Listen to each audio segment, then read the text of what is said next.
Assalamualaikum warahmatullahi wabarakatuh. Oke, teman-teman semuanya, ya,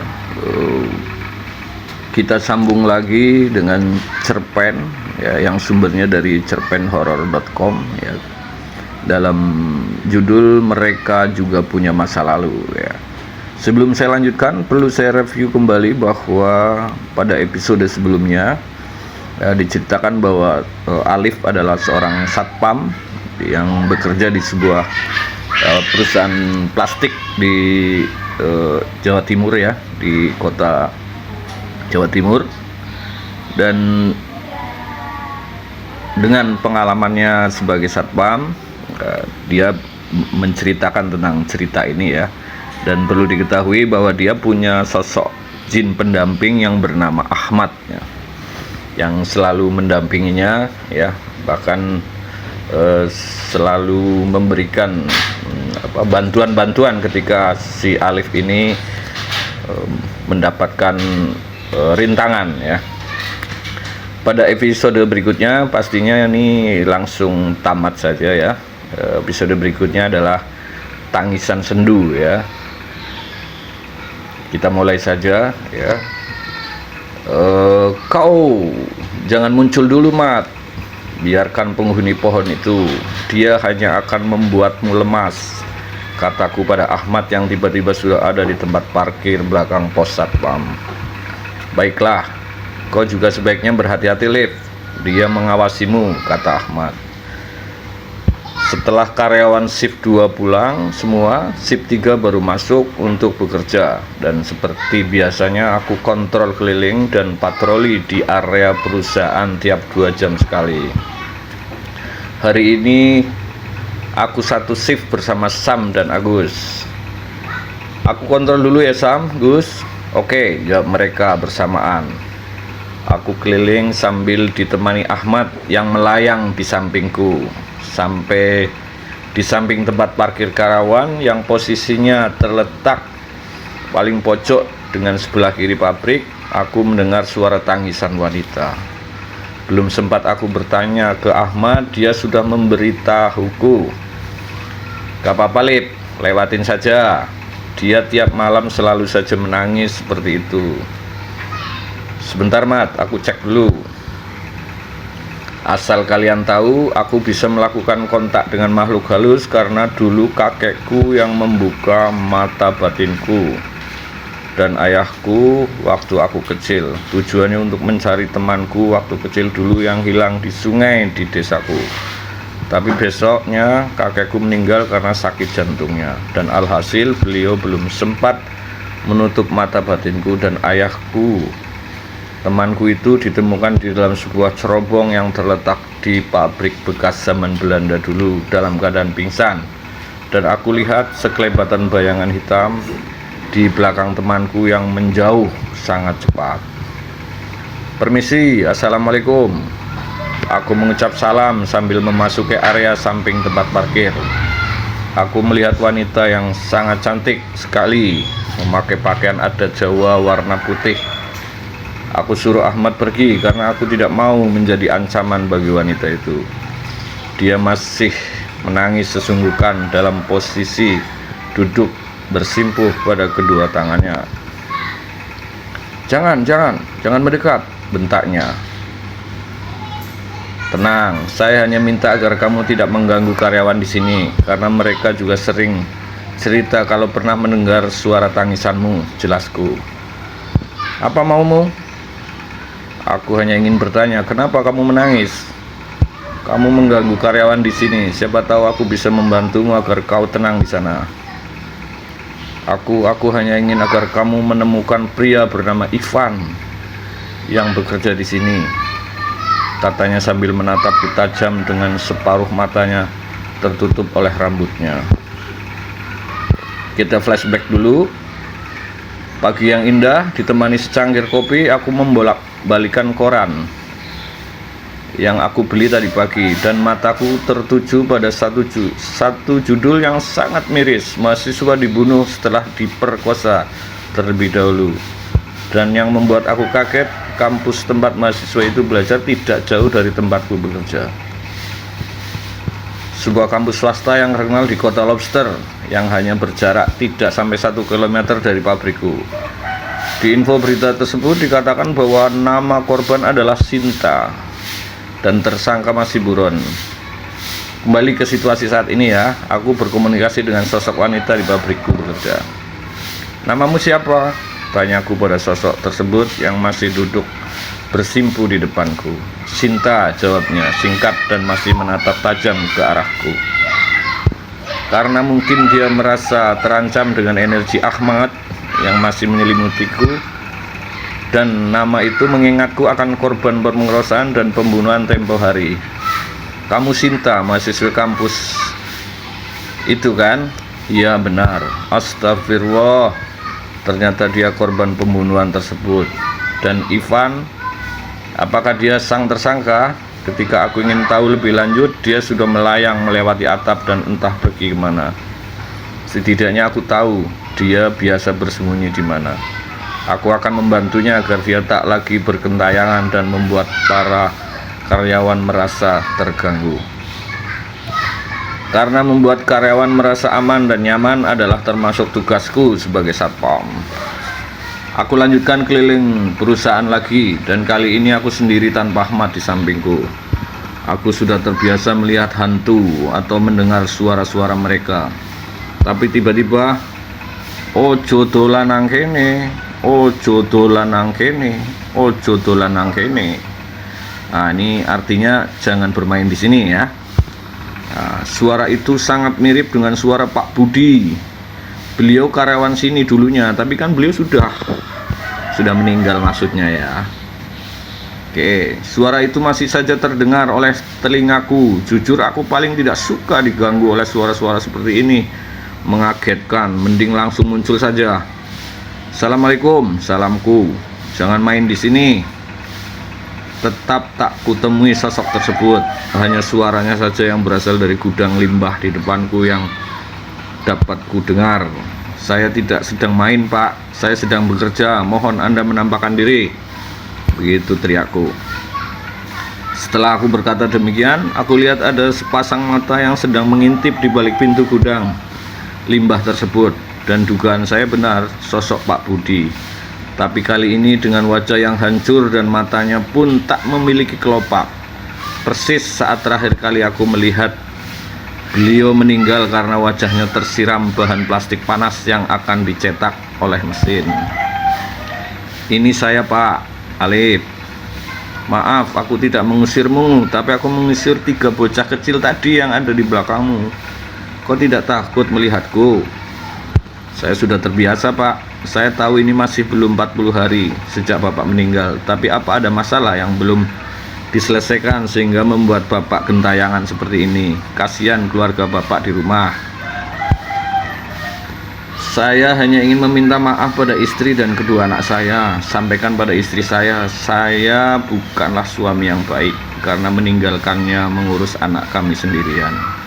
Saya tak dapat menemani mereka hingga tumbuh besar. Itu saja, Nak Alif, kata arwah Pak Budi, yang entah mengapa beliau menangis, dan yang keluar adalah darah mengalir dari kedua bola matanya yang tampak seperti akan melompat keluar. Insya Allah akan saya sampaikan, Pak, asal dengan begitu Bapak bisa tenang di alam sana. Terima kasih, Nak Alif. Saya ada pesan untukmu, jangan sampai ganggu makhluk di pohon depan pos satpam. Dia yang memimpin para iblis di sini. Begitukah? Baiklah, Pak, saya akan berhati-hati, jawabku seiring dengan masuknya kembali Pak Budi ke gudang limbah.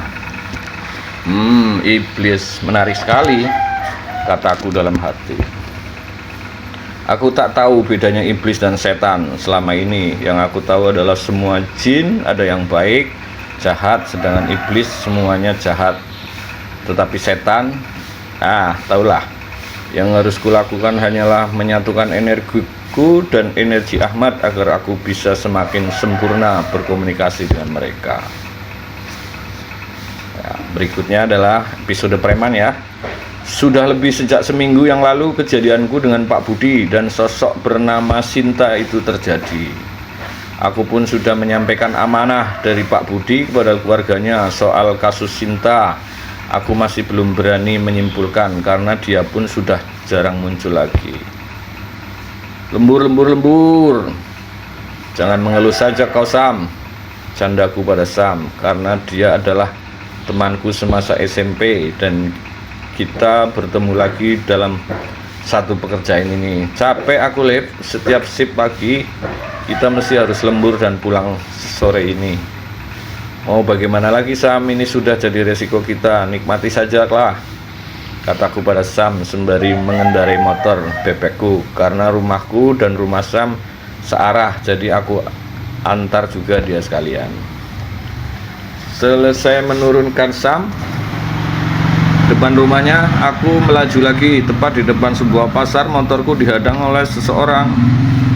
Bang, bagi duit dong. Sompret, muka gile lu, zaman now masih malak.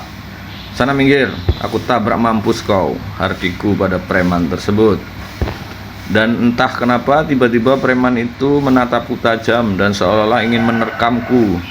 Dan benar saja muncul energi yang menyelimuti preman tersebut, dan berdiri di belakangnya sesosok makhluk dengan tinggi hampir 3 meter yang menyerupai Wolverine, Logan. Sebangsa itulah, menyerupai manusia setengah harimau, lebih tepatnya dengan mata merah menyala dan energinya mengharuskanku pindah dari pasar tersebut.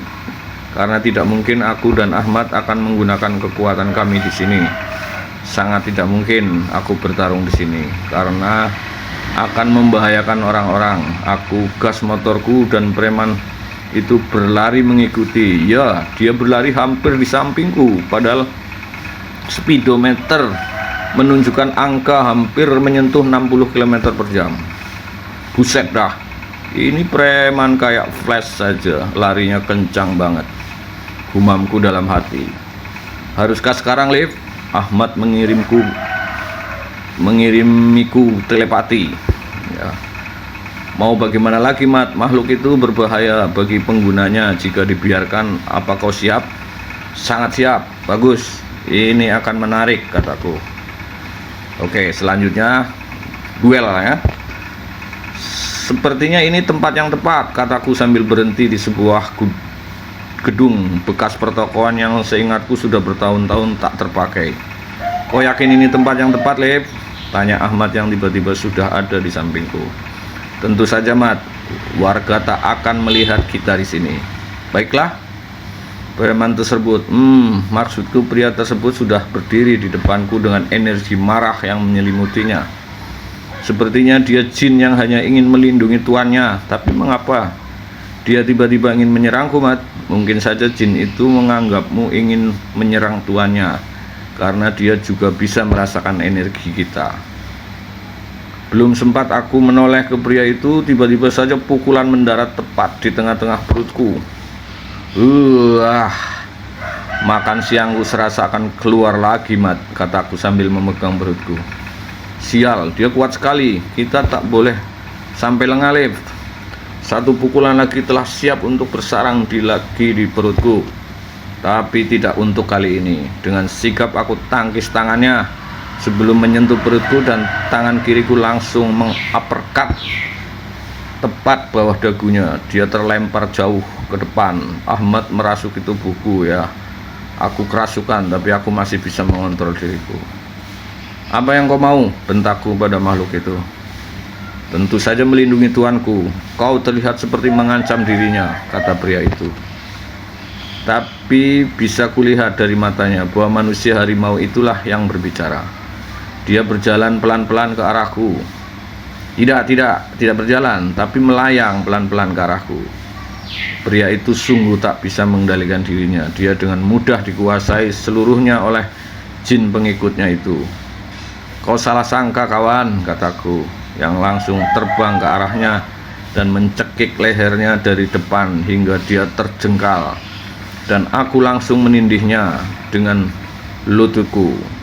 Posisi seperti ini ampuh untuk membuatnya tak berkutik seperti ini. Hei kawan, tuan mulah yang mencari gara-gara denganku, kataku sambil kutekan lebih keras lututku dan mencekiknya lebih kencang. Aku tak bisa bernafas, dan jin itu pun keluar dari tubuh pria tersebut. Aku berdiri, pria itu masih belum sadar.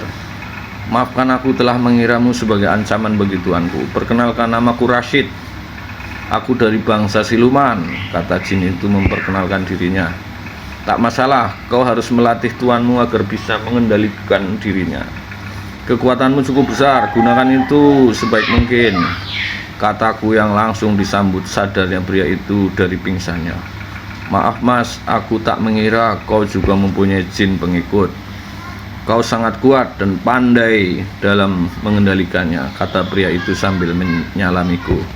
Tak apa, kekuatanmu juga bagus, tapi kau harus belajar mengendalikannya. Dan ingat satu hal, gunakan kekuatanmu untuk tujuan kebaikan. Jangan sampai aku menemuimu lagi dengan situasi seperti ini. Baik mas, nama saya Rinto. Maaf, saya melakukan ini hanya untuk sekedar mengisi perut. Saya tahu perbuatan saya salah. Bahkan Rashid pun sering menasihati saya, tapi saya tak menggubrisnya. Mau bagaimana lagi, saya tak punya pekerjaan, kata dia memelas. Tunggu. Bagaimana kalau kau bekerja di pabrik tempatku bekerja? Aku bisa menemuimu dengan bagian personalia di pabrik itu. Aku menawarkan pekerjaan pada dia.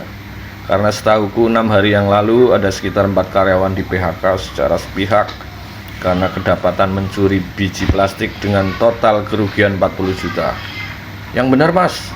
Alhamdulillah, kalau mas bisa ngasih saya pekerjaan, saya akan menyiapkan diri dan akan menemui mas lagi besok di pabrik itu. Dia terlihat sumringah sekali dan Rashid tersenyum seakan berterima kasih kepadaku.